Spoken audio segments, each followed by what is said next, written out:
J'ai accompagné Tolt pour son deuxième voyage, après la Croatie, direction le Canada, plus particulièrement en Colombie-Britannique, une grande région parsemée de terres sauvages, cadre idéal pour vous narrer quelques légendes inhérentes au pays.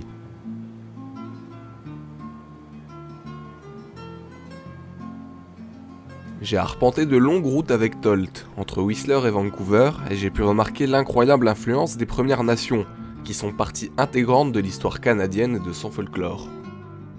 Les nations autochtones sont nombreuses et chacune a son propre folklore, ses propres coutumes et même sa propre langue. L'appellation Première Nation semble les identifier comme un seul groupe culturel et ethnique, mais il faut bien comprendre qu'ils sont comme des civilisations à part entière, avec quelques traits communs, mais une façon de vie différente. Aujourd'hui intégrées à la société canadienne, elles sont néanmoins très attachées à leur culture, riche et spirituelle.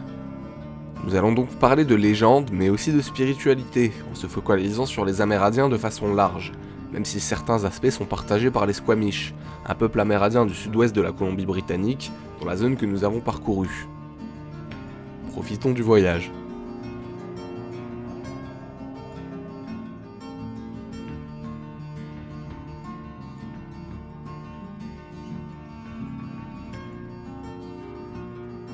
Avant de parler des Amérindiens, intéressons-nous à une créature légendaire, qui prend ses origines auprès des tribus amérindiennes d'Amérique du Nord, mais également canadiennes et de Colombie-Britannique.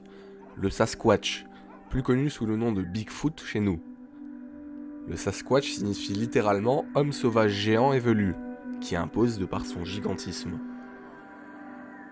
Censé vivre au niveau des grandes chaînes de montagnes et des régions boisées, il a fait l'objet d'une traque de plusieurs siècles, et son existence est l'objet d'une grande controverse entre ses partisans qui soutiennent l'avoir aperçu ou encore filmé, et qui affirment donc l'existence d'une espèce de grand singe inconnu, et ceux qui crient au canular et à l'amalgame provoqué par les légendes des Premières Nations qui en font mention. Le Sasquatch hante-t-il ces forêts enneigées? Essayons d'avoir un aperçu de ses origines, par le biais des Premières Nations. La plupart des Premières Nations ont des légendes autour de la créature. Le Sasquatch est très lié aux Shuelis par exemple.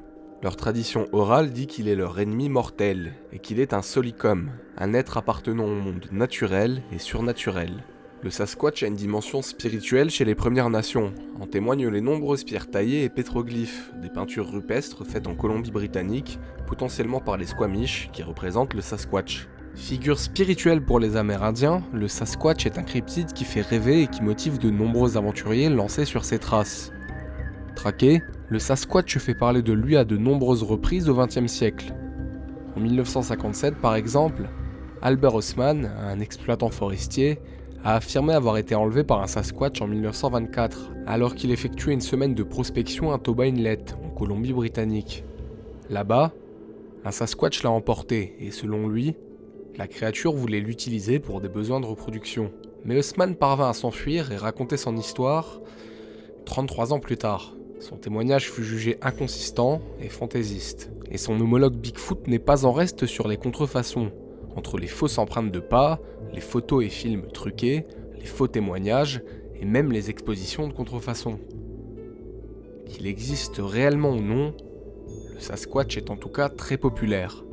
Finalement, le 24 novembre 2012, Melba Ketchum, qui possède un laboratoire vétérinaire au Texas, annonce qu'après une étude de 5 ans sur des supposés échantillons de tissus de Sasquatch, elle est parvenue à déterminer qu'il s'agissait d'une espèce d'humain hybride, entre l'Homo sapiens moderne et une espèce de primate inconnue, qui aurait vu le jour il y a 15 000 ans.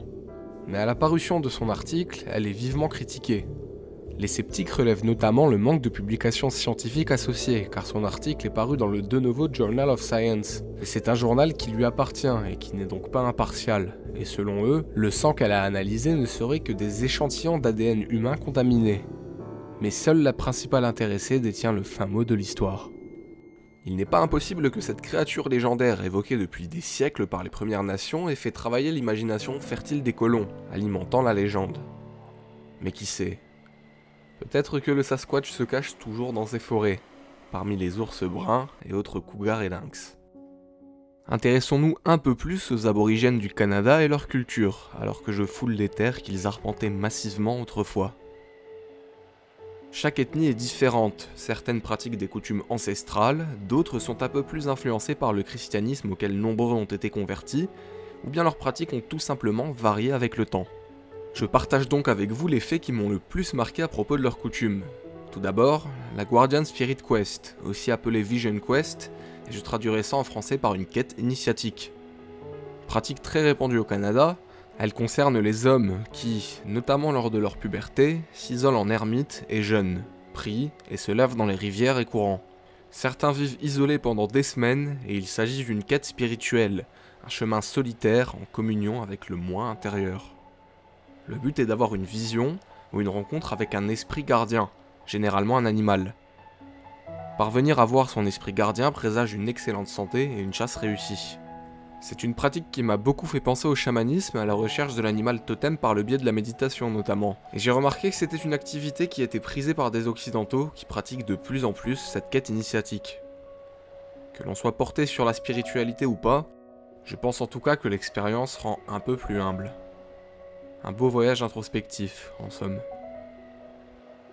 Les cérémonies au sein des Premières Nations sont nombreuses, et beaucoup marquent symboliquement chaque étape de la vie d'un individu. Elles sont ainsi également l'occasion de se rassembler, de partager. On célèbre la naissance, on célèbre la mort. Les Premières Nations partagent quelques croyances communes. Pour elles, l'univers est composé de plusieurs couches et notre monde se situe dans la couche du milieu. À propos de la vie après la mort, les croyances varient, de la réincarnation jusqu'à l'état fantomatique, en passant par la vie dans un autre monde. Beaucoup concluent qu'il est impossible d'en avoir une idée précise. Les Premières Nations croient en un esprit créateur, mais également à d'autres esprits dont certains peuvent interagir avec les humains, ceux qu'ils appellent tricksters notamment. Ce sont des fripons, symbolisés par des figures à la fois bonnes et mauvaises, farceuses et bienfaitrices, taquines et violentes. Le corbeau est, par exemple, un fripon très populaire ici. Il fascine et guide, capable du meilleur comme du pire. Ce court passage au Canada a été un véritable dépaysement. Tout d'abord frappé par l'incroyable beauté de la nature, j'ai également été favorablement surpris par la mise en avant de la culture amérindienne, et j'ai été particulièrement touché par une exposition concernant le programme d'assimilation des enfants autochtones. Une exposition qui montre des enfants amérindiens déracinés, convertis à leur nouvelle culture, chrétienne et canadienne. Le séjour a été court, j'en ai pris plein les yeux, et à présent je ne demande qu'une chose, pouvoir passer du temps en immersion aux côtés de gens aux croyances radicalement différentes des miennes. J'estime que c'est très important pour moi, en tout cas à mon âge et pour mon propre développement, afin de cerner le monde par autre chose que mon prisme d'occidental.